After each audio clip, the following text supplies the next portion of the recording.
தமிழர் என்றோர் இனம் உண்டு, தனியே அவருக்கு ஒரு குணம் உண்டு. தமிழர்களின் தேசிய சின்னமான புலியை வணங்குகிறேன்.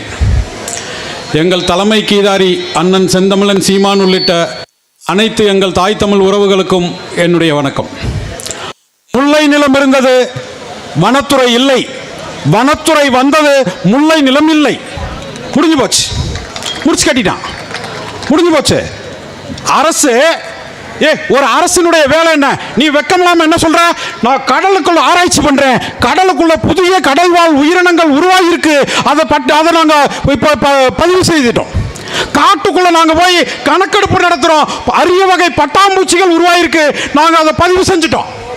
பல்லாயிரம் ஆண்டாம் மேய்க்கப்படுற மாட்டினத்தை என்னடா மைத்துக்கிட நீ இன்னும் பதிவு செய்யலாம்? ஏன்டா பதிவு செய்யலாம்? அரசாங்கம் சொல்லுது நீதிமன்றத்தில், இந்த மலை மாடுன்னு ஒன்று இருக்கிறது, அரசு பதிவேட்டில் இல்லை. மலை கொங்க மாடுகள் இருக்கிறது, அரசு பதிவேட்டில் இல்லை. இது மாட்டின் கூட்டமா, மடப்பாய் அரசாங்கத்தின் கூட்டமாடா? சொல்ற அந்த மாடு போய் பதிஞ்சுக்கிறமா, அதுவா போய் ஆதார் கார்டு இருக்குமா? நீ தான் பதிவு முட்டா போயல அரசாங்கம். இந்த என் மாடு பட்டியல் இல்லப்பா, உன் பதிவுல இல்லப்பா என் மாடு. அப்ப கேட்கணும்ல நீதிமன்றம், அது மாடா நரியா நாயா குரங்கா எதை மேய்க்கிறான்? ஒன்று மேய்க்கிறான்ல ஆளு, எதைப்பா மேய்க்கிறான் அது கேட்கணும்ல. ரத்தமும் சதையுமா ஓ முன்னாடி தானே போகுது. அது அப்ப என்னது? அது மாடு இல்லை, அது என்னது? குரங்கா கரடியா நரியா? எதை மேய்க்கிறான்? எதை மேய்க்கிறான் அவன்? எதை மேய்க்கிறான்? அது என்ன உயிரினம்னு பதிவு செய்யாம என்ன மாசத்துக்கு ஒரு அரசாங்கம்? எதுக்கு அரசாங்கம்? இந்த பதிலை கேட்டுக்கிட்டு நீதிமன்ற தீர்ப்பு வேற. இப்படி ஒரு மாட்டினம் இருக்கிறதே இல்லையே, நாங்க எப்படி உங்களை மேய்க்க விட முடியும்? எவ்வளவு அறிவுன்னு பாருங்க இவங்களுக்கு. 1999 இருந்து 2022 வரைக்கும் நிறைய வழக்கு. எந்த வழக்கிலையும் மேய்ச்சலுக்கு அனுமதி கிடையாது. தர ஒரு வழக்கிலையும் தமிழக அரசு மேல்முறையீடு செய்யல. கல்வியை மாநில பட்டியலிருந்து எடுத்துட்டு போனாங்க. 76ல் மாநில பட்டியலிருந்து மத்திய ஒத்துழைப்பு பட்டியலுக்கு.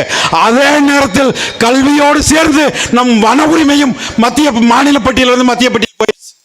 அதனால வந்த சிக்கல் இவ்வளவு. அவன் மத்திய ஒத்துழைப்பு பட்டியலுக்கு மாநிலத்தின் வன உரிமை கொண்டு போனதுக்கு பிறகு பார்க்கிற மலங்க கரெக்ட பூரா வன உயிரியல், தேசிய வன உயிரியல் பூங்கா, வனவிலங்குகள் சரணாலயம், இப்படி மத்திய அரசின் கட்டுப்பாட்டுக்குள்ள கொண்டு போய்கிட்டு இருக்கான். எதுக்கு? நியூட்ரினோ மாதிரி விசேஷ மக்கள் விரோத திட்டங்களை நிறைவேற்ற, அங்கே சுரங்கங்கள் அமைக்க, அங்கே மலைகளை வெட்டி எடுக்க. அங்கே ஒரு பர்கூர் காட்டுக்குள்ள எப்படி கிரானைட் குவாரி வருது? வெட்டி போயிடுங்களா? செம்மர மாட்டை மேய்க்க தடை. ஆனா அந்த மாட்டுக்குள்ள அந்த மலைக்குள்ள கிரானைட்டை வெட்டி எடுக்கலாம். அங்க கொங்காடை, மேற்கு மலை, மணியாச்சி பள்ளம் அங்க போற பகுதிகளில் பாத்தீங்கன்னா சாலை எப்படிதான் இருக்கும். சாலை அதுல டாரஸ் வண்டியில கிரானைட் ஏற்றி வர்றாயா? இப்படி வர்றான். ஆனா நம்ம மாட்டு இந்த செம்மர மாட்டு மேய்ச்சி நான் போகக்கூடாது. எப்படி இருக்கு பாருங்க இந்த அறிவு. லண்டான ஒரு செடி, ஒரு அந்நிய செடி, அந்த லண்டானா புதர்கள் வந்ததுக்கு பிறகுதான் நம்முடைய மேய்ச்சல் எல்லாம் அழிஞ்சு போச்சு. காடு பூரா அழிஞ்சு போச்சு, காடே அழிஞ்சு போச்சு லண்டானா வந்ததுக்கு அப்புறம். இந்த லண்டானாவை அழிக்கிறதுக்கு எவ்வளவு ஃபண்ட் வருது? ஒவ்வொரு வனத்துறை அதிகாரியும் உன் நெஞ்சில் கை வச்சு சொல்ல, நாசமா போயிடுவீங்க. தலைமுறைக்கு விளக்க மாட்டீங்க. லண்டானாவை அழிக்கிறதுக்கு என்ன நடவடிக்கை எடுத்தீங்க? அந்த லண்டானா வந்ததுக்கு பிறகுதான் யானை, காட்டெருமை, முயல், மான் போன்ற தாவர உண்ணி விலங்குகளுக்கு இறை கிடைக்காம போச்சு. என் மாடு மேய்ச்சதுனாலயா போச்சு? அந்த லண்டானாவால போச்சு. அந்த லண்டானாவை ஒழிக்க என்ன நடவடிக்கை எடுத்த?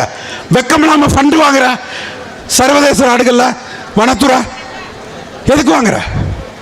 எத்தனை என்ஜிஓ, அரசு உளவுத்துறை, மாநிலத்தினுடைய உளவுத்துறை, மத்திய உளவுத்துறை சரியா குறிப்பிடுத்துக்க. வனத்துறைக்கு வர்ற ஃபாரின் ஃபண்டை நிப்பாட்டா. எவ்வளவு ஃபண்டு? வனத்துறை அதிகாரி, பெரிய அதிகாரி ஓய்வு பெற்ற உடனே எதுக்கு அந்த என்ஜிஓக்குள்ள போற? நீ காசு சம்பாதிக்க பாவப்பட்ட மாடை நான் மேய்க்க கூடாது. அந்த மாட்டை போல கீதாரிகளை வாயில பூச்சி அடிக்கிறது. வெக்கம் இல்லாம அரசாங்கம் ஒரு ஜீவோ காட்டுப்பண்ணி காட்டுப்பண்ணி வந்து ரொம்ப வெள்ளாமை அழிக்குதுன்னு சொல்லி மலை ஒட்டிய பகுதிகள் எல்லாம் புகார் வருதுன்னு சொல்லிட்டு வெக்கம் இல்லாம ஜனவரி மாதம், இந்த ஜனவரி அரசாங்கம் ஒரு ஜீவோ போட்டிருக்கு. ஜீவோ நீங்க மலைப்பகுதிகளிலையும் காட்டுப்பகுதிகளையும் அதுக்குள்ளேயும் வெளியும் அதை ஒட்டி வாழ்கிற கிராமங்கள் ஆடு மாடு வளர்ப்பை கைவிட்டுட்டு கோழி வளர்ப்புக்கு வாருங்கள். வெக்கம் இல்லாம 17 சக்கரை போட்டு குடிக்கிற நாயை தானே இவங்களுக்கு என்ன தெரியும்? இதையெல்லாம் யார் சரி செய்யுது? 76 போன வன உரிமை மீண்டும் மாநில பட்டியலுக்கு வேணும். வனத்துறையின் வசம் இருக்கிற என்ஜிஓக்கள், வனத்துறை அதிகாரிகள் மறைமுகமாக பினாமிகளாக நடத்துகிற என்ஜிஓக்கள் தடை செய்யப்பட வேண்டும். வனத்துறைக்கு வருகிற நேரடியாக வருகிற வெளிநாட்டு நிதி தடை செய்யப்படணும். அப்பதான் என் காடு உருவாகும். திருப்பி அது வர்ற வரை உருவாகாது. அந்த லண்டானாவை ஒழிக்கிற வரைக்கும் இந்த மலைங்காடுகள் திருப்பி உயிர் பெறாது. லண்டானாவை ஒளி எல்லாம் சரியாகும். அந்த லண்டானாவை ஒழிக்காம லண்டானா மேல் வரப்போகிற பழிச்சொல்லை என் மாட்டு மேலையும் ஆட்டு மேலையும் போடாத. இந்த துரோகத்தை செய்யாத. உன்னுடைய அடுத்த தலைமுறை பிள்ளைக்கு, உன் குடும்பத்து பிள்ளைக்கு இந்த துரோகத்தை செய்யாத.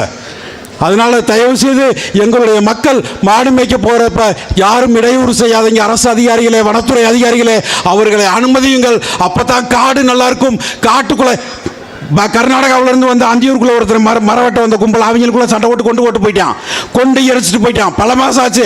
கர்நாடகாவில் அவங்க அப்பா போய் புகார் கொடுக்குறான், என் மகனை காணோம்னு. அங்கே காவல்துறை கொஞ்சம் கொஞ்சமாக விசாரிச்சு வருது. அவன் கடைசியாக யார் கூட போனேன்னு பிடிச்சி வரும்போது மரவட்ட கும்பலில் பிடிக்கிறாங்க. எங்கடா போனீங்க? நாங்கள் அந்தியூர் காட்டுக்குள்ளே போய் வெட்டி போட்டு எரிச்சிட்டு வந்துட்டோம்ட்டான். இப்போ ஒழுங்கா என்னை மாடு மேய்க்க விட்டுருந்தேன். நான் அன்னைக்கே சொல்லியிருப்பேன்ல, உள்ள ஒருத்தன் கொஞ்சம் செத்து கிடக்கான்னு சொல்லியிருப்பேன்ல நான். அப்போ உனக்கு என்ன பிரச்சனை? காட்டுக்குள்ள அரசாங்கத்துக்கும் வனத்துறைக்கும் பிரைவசி தேவைப்படுது. பிரைவசி. நான் உள்ள போனா உனக்கு தொந்தரவா இருக்கு. சட்டத்துக்கு முறையா நீ செய்யற வேலைகளுக்கெல்லாம் அது தொந்தரவா இருக்கு. டெத் அண்ட் ஃபால்னு ஒரு மரத்துக்கு கட்டிங் ஆர்டர் போட்டு 100 மரத்தை வெட்டி கிடத்துறதுக்கு என் கீதாரி தொந்தரவா இருக்கான். சரி பண்ணிக்க. சரி பண்ண படுவீர்கள். இல்லைன்னா பச்சை மட்டை வைத்தியம் தான். எங்க அண்ணன் சொன்ன மாதிரி பணமட்டை வைத்தியம்.